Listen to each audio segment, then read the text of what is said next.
tranquillement ce moment qui est important pour l'Afrique, ce moment qui est important pour la diaspora et ce moment qui est important pour la Guinée-Conakry. Et vraiment présenter votre structure, peut-être pas jusqu'à la naissance, mais surtout l'objectif et quelles sont les différentes actions que vous menez et pourquoi vous les menez. Oui, donc le FNDC, la coordination nationale FNDC est née en avril 2019 et donc est née sous l'impulsion des structures de la société civile, des corporations, des professionnels, de différentes professions, des partis politiques. Donc, en avril 2019, une coalition de tout ça s'est formée sous la bannière du FNDC, ce qui veut dire le Front national pour la défense de la Constitution. Et quand je parle de Constitution, c'est la Constitution du 7 mai 2010. Et pourquoi la naissance de ce front? Parce que tout simplement, à un moment donné, dans les discours politiques, dans les discours de Monsieur Alpha Condé et justement dans ses faits et gestes, nous avons constaté, en tout cas, qu'il était dans ce projet de pouvoir changer la Constitution du 7 mai 2010 afin de pouvoir briguer un troisième mandat. Alors que dans la Constitution du 2010, il était stipulé clairement que un président de la République pouvait se présenter pour un premier mandat, un deuxième mandat et jamais pour un troisième mandat. Donc lui, pour contourner ça, évidemment, il avait ce projet-là de pouvoir faire voter une nouvelle constitution afin de s'octroyer un troisième mandat. Alpha Condé, il a abouti quand même, il a été jusqu'au bout de son projet qui a été aujourd'hui, le résultat c'est que M. Alpha Condé, depuis, s'est positionné pour se présenter à l'élection présidentielle et depuis a fixé une date des élections, de l'élection présidentielle, pas des élections parce que M. Alpha Condé, il est convaincu qu'il va gagner dès le premier tour, donc il lui est même pas venu en idée de se dire il peut y avoir un deuxième tour, non, il a dit c'est l'élection 18 octobre 2020 et c'est un seul tour. Donc voilà, il est tellement persuadé que qu'il va être réélu pour un troisième mandat qu'il ne peut pas s'imaginer qu'il y ait un deuxième tour dans ça. Mais ce qu'on peut comprendre, évidemment, quand il a la CENI dans la poche, quand il a la Cour constitutionnelle dans la poche, quand il a toutes ces instances, ces structures dans la poche, à ses bottes, évidemment, il peut être sûr de son réélection pour un troisième mandat et surtout le fichier électoral qui n'a aucun sens, aucune validité puisque c'est un fichier national électeur qui est complètement biaisé, qui a plein d'anomalies et tout ça, et toutes ces anomalies-là, évidemment, on les a dénoncées. Donc, on en est là aujourd'hui, à la veille de l'élection présidentielle en Guinée, le 18 octobre 2020. Nous, en tant qu'opposants à ce projet, nous, en tant qu'activistes guinéens, issus de la diaspora guinéenne, nous continuons à faire ce que nous avons toujours fait depuis le début, c'est-à-dire de continuer à réclamer déjà nos droits, le respect de nos droits, de continuer à réclamer le respect de la Constitution, le respect des lois démocratiques. Donc c'est la raison pour laquelle aujourd'hui on est là et pour cela je tiens à remercier très vivement nos amis panafricains, l'ONG Waraba, qui vraiment nous ont soutenus et qui continuent à nous soutenir. Et c'est vraiment grâce à eux aujourd'hui qu'on est là aujourd'hui, parce qu'ils ont tenu absolument à être avec nous, nous accompagner, nous soutenir, nous prouver leur solidarité, parce que malheureusement en Afrique, la Guinée n'est pas le seul pays qui est dans la tourmente aujourd'hui. Nous avons beaucoup d'exemples autour de nous et nos amis ont tenu à venir nous accompagner dans notre lutte, à nous soutenir pour nous dire que nous ne sommes pas seuls. Voilà, on est ensemble. Et je tiens vraiment à les remercier très vivement de tout mon cœur pour ça. Nous sommes vraiment très touchés par l'amitié, votre sympathie que vous nous montrez et pour votre solidarité. Nous avons formé le FNDC, c'est-à-dire avec un nombre important de partis politiques. Et aujourd'hui, avec les élections présidentielles du 18 octobre 2020, il y a une partie des partis politiques qui a décidé de briguer ce mandat et il y a une partie qui est restée au sein du FNDC. Et le message fort que je voudrais annoncer aujourd'hui, c'est que l'objectif par rapport au troisième mandat de Alpha Condé reste unique. L'objectif, c'est de l'empêcher d'avoir son troisième mandat. C'est pourquoi nous nous promulguons ici la stratégie d'encerclement, c'est-à-dire qu'il n'y a pas nécessité de rejeter un parti ou un autre parti. Et la seule chose qui compte, c'est de faire en sorte que Alpha Condé ne puisse pas briguer ce troisième mandat.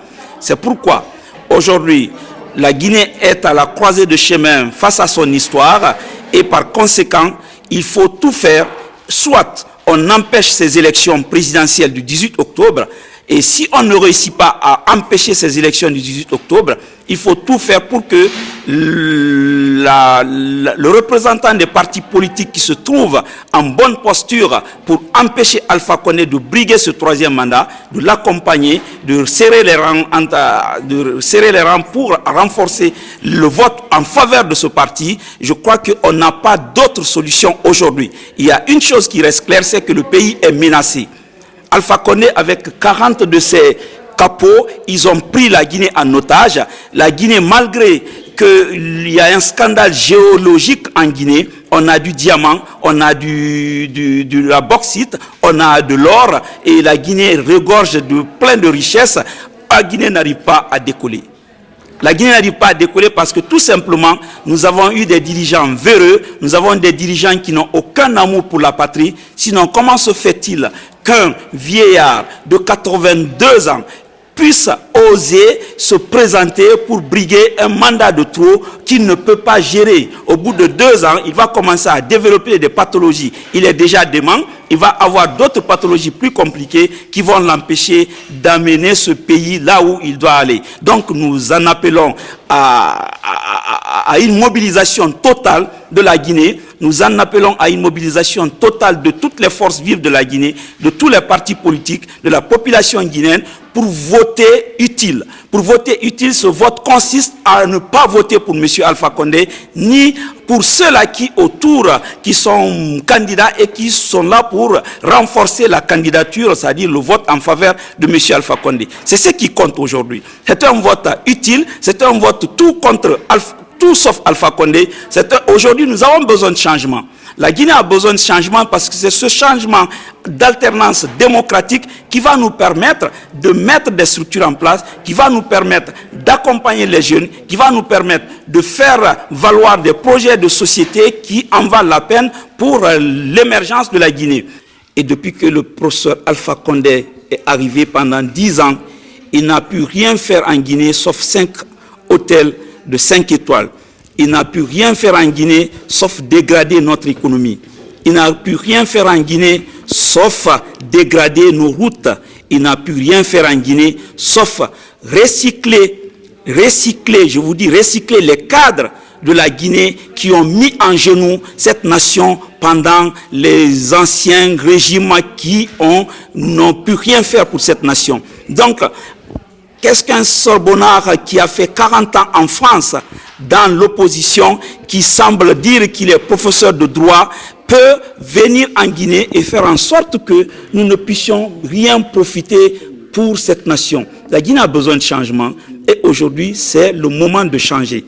Aujourd'hui, c'est le moment de passer à autre chose et vivre le changement, vivre l'alternance démocratique en Guinée. À bas M. Alpha Condé, et il doit changer. Et on fera tout pour qu'il y ait un apaisement après, dans la période post-électorale, mais cet apaisement ne peut avoir lieu que s'il y a respect des principes démocratiques, s'il y a respect des voix des autres partis politiques, s'il y a respect de tout le code électoral en Guinée. Celui qui veut avoir la paix commence par respecter les principes, commence par respecter les lois et commence par respecter les règles. Donc c'est ce qu'on demande, c'est ce qu'on impose et c'est ce qu'on stipule à ce qu'il soit respecté au niveau de la mouvance présidentielle et aussi les autres partis politiques. Si cela y est, nous sommes certains que notre candidat, en tout cas le candidat de l'opposition, qui soit à même de pouvoir remporter ces élections, va pouvoir amener le changement. La victoire sera du côté de l'opposition cette fois-ci.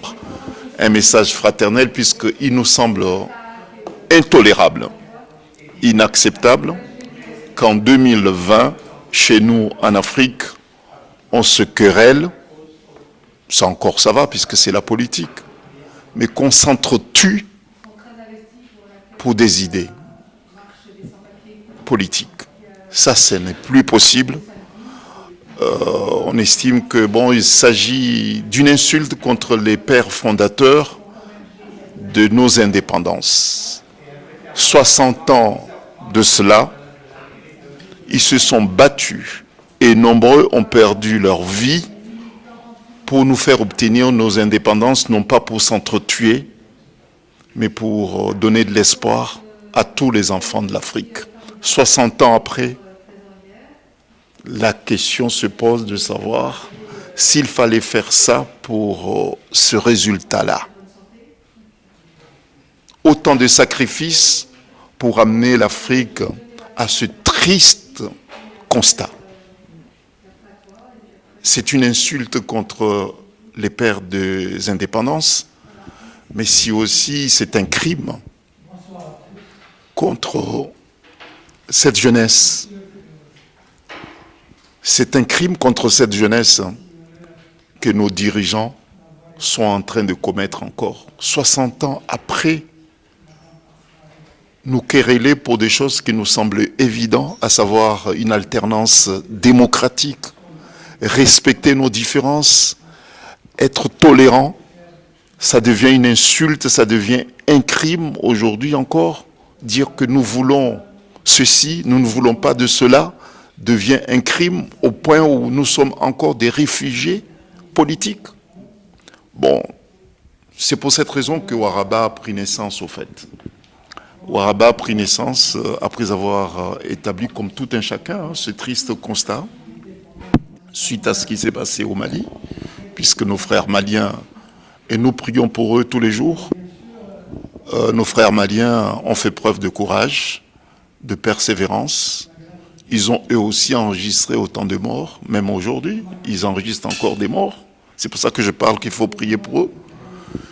Ils enregistrent tous les jours autant de morts pour arracher leur liberté. Nous, on a dit que bon, c'est le tour de nos frères guinéens qui traversent une période extrêmement difficile, une période très tendue, et que nous leur devons ces messages fraternels. Nous voulons dire à tous les Guinéens, que la Guinée appartient à tous les enfants d'Afrique, appartient à tous les Guinéens. Que les Guinéens ne doivent pas accepter de s'entretuer entre eux pour un homme politique. Non, c'est pas possible. Donc, ce sont ces messages simples que nous adressons à tous nos frères guinéens, aux jeunes guinéens, surtout aux jeunes, puisqu'on sait que les jeunes, ce sont le proie facile des discours populistes. Les jeunes, ce sont le proie facile des hommes politiques. Donc, nous disons à tous les jeunes Guinéens que ne mourrez pas, n'acceptez pas de vous entretuer pour un homme politique. Ça ne se fait plus. Vous avez vu notre slogan, nous allons encore continuer à le propager partout, dans tous les différents sites, puisque c'est le canal de communication le plus efficace en ce moment. c'est de demander à tous les sites panafricains de dire que nous sommes tous Guinéens. Nous sommes tous Guinéens. Les États-Unis d'Afrique, c'est une réalité, c'est l'ambition du Waraba d'Afrique avec d'autres organisations panafricaines. C'est d'arriver à faire émerger, qu'il y ait d'élections ou non, mais nous osons avoir les moyens de circuler dans les 54 capitales africaines pour tenir des meetings panafricaines, pour mettre en évidence des valeurs panafricaines qui reposent, je l'ai dit bien, sur la tolérance et puis sur la démocratie. Sans respect des règles démocratiques, il ne peut pas y avoir de la paix. La paix repose sur le respect des règles. Si aujourd'hui on parle de la Guinée, c'est parce qu'il y a certains qui refusent de se soumettre aux règles. Bien sûr que nous savons qu'il y a certains qui profitent de notre turpitude pour nous pousser à nous s'entretuer entre nous. Mais ça, c'est un discours qu'on pouvait tenir 10 ans après les indépendances, ça fait 60 ans. Est-ce qu'on accepte d'être infantillé 60 ans après?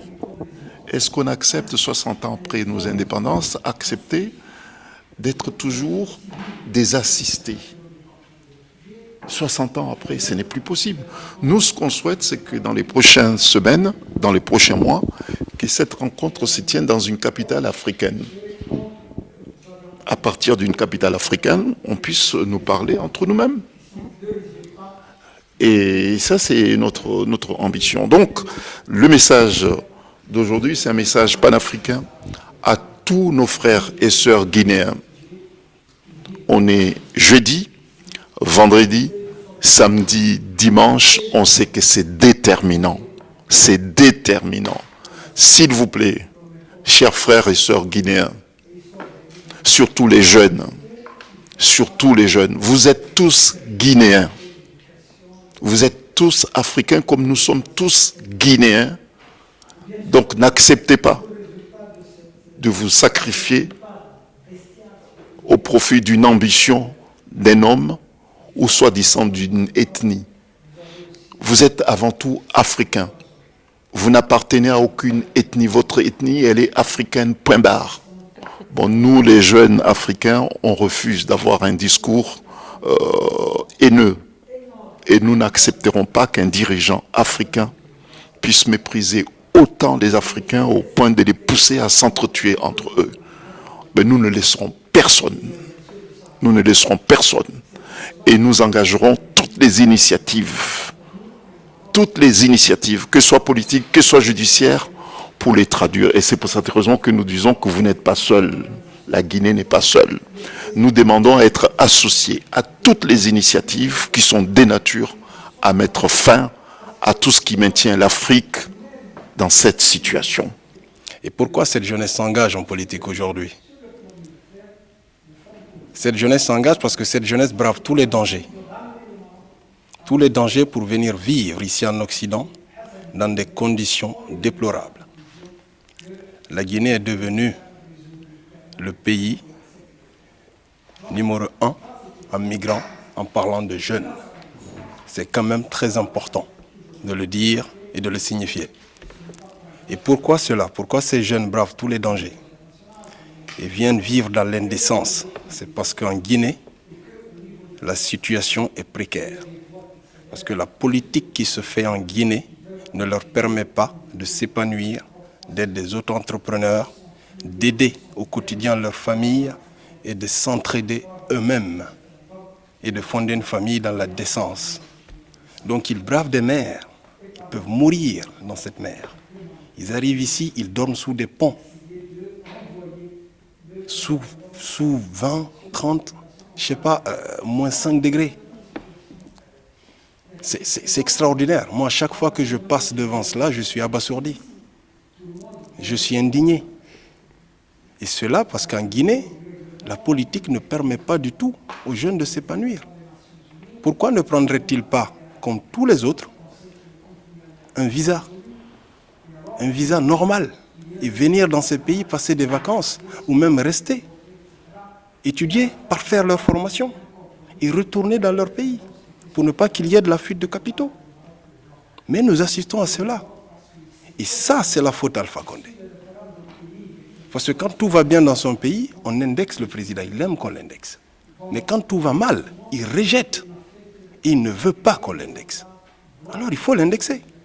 Donc voici pourquoi cette jeunesse aujourd'hui en politique, cette jeunesse se dit nous devons prendre notre part et regarder la politique dans notre angle et apporter le plus-value qu'on peut apporter. Alors, hormis cela, nous savons qu'aujourd'hui, le 18 octobre, il y aura des élections. Il y aura des élections, certainement. Alpha Condé a décidé d'y aller et il ira. Il faut rappeler les choses dans le contexte. Les élections législatives, les partis n'ont pas boycotté les élections législatives. Ce qui a été boycotté, c'est le référendum qui a été collé, annoté aux élections législatives. Je salue le travail du FNDC, Front National de la Défense de la Constitution, du 7 mai 2010.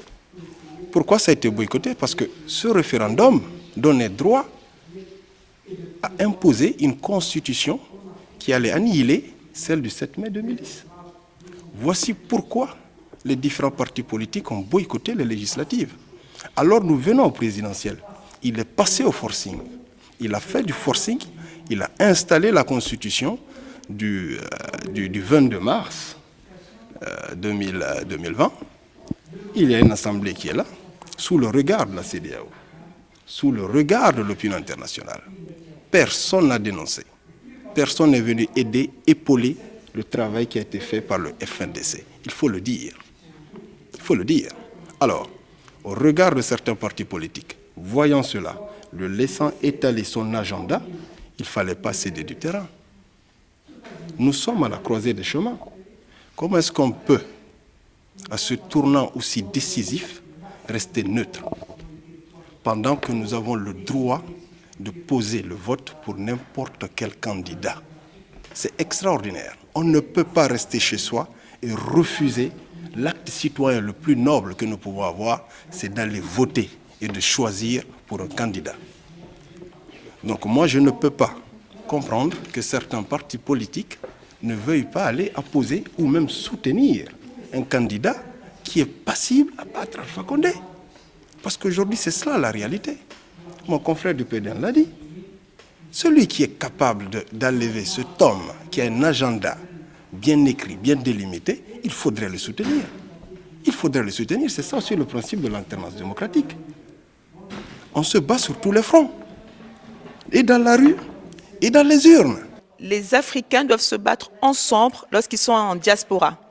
Être Guinéen, Camerounais, Congolais, Nigérien ou Comorien en France n'a de sens que si on parle d'une seule voix, c'est-à-dire l'Afrique. Ici, en Europe, lorsqu'on nous discutons en tant qu'Afrique. Et nous constatons que c'est les mêmes problèmes. Aujourd'hui, on parle du 3e mandat en Guinée, mais là, dans quelques jours, après la Guinée, on va tomber sur la Côte d'Ivoire pour le 3e mandat. Au Cameroun, lui, c'est pour le 4e ou 5e mandat. On voit bien que c'est toujours ce problème, le 7e mandat, ce problème où, quand ils ont pris le pouvoir, ça devient non plus des républiques, mais des monarchies. Donc c'est toujours le même problème. Et aujourd'hui, lorsqu'on dit « Waraba d'Afrique vient vous soutenir », c'est avec toute la force, et surtout pour dire à ceux qui sont en train de soutenir cela, que nous n'allons plus nous taire. Et combien de jeunes Guinéens ont immigré depuis le gouvernement de Alpha Condé? Combien de jeunes Guinéens ont l'avenir en échec, l'avenir bafoué? Car c'est nous, la jeunesse guinéenne, nous sommes l'avenir de la Guinée et aujourd'hui, nous ne sommes pas sûrs, nous ne sommes pas protégés, nous ne sommes pas soutenus. Donc c'est notre avenir à nous, l'avenir de la Guinée qui est en jeu, qui est en danger. 10 ans, cela suffit, beaucoup de retard, 10 ans. Donc, il faut qu'on se réveille. Il faut qu'on se réveille maintenant, qu'on s'y mette comme quoi nous sommes en danger. Actuellement, nous sommes à quelques jours des élections présidentielles du 18 octobre, dont M. Alpha Condé et son régime ont organisé illégitimement devant tout le monde. Comme ils l'ont dit, nous ne préconisons pas ces élections du 18 octobre référendums qui sont illégitimes, que M. Alpha Condé prévoit, il a tout organisé pour bafouer, pour se proclamer président de la République comme il l'a voulu en falsifiant la Constitution, comme il l'a fait de 2015 depuis. Il compte se autoproclamer encore président de la République pour un 3e mandat et ça c'est grave, c'est urgent actuellement, l'heure est urgente pour nous, pour la Guinée et nous allons pas le laisser faire dans ce fraude, dans ce talus criminel dangereux pour notre pays. Il ne devrait pas être candidat à l'élection présidentielle parce qu'il a prêté serment à la Constitution de 2010 que nous préconisons aujourd'hui. Nous n'allons pas le laisser faire. Alors, qu'est-ce qu'on doit proposer maintenant dans quelques jours de ce mascarade, de ce illégitimité? Les Guinéens de la France sont privés de voter alors que nous n'en avions le droit.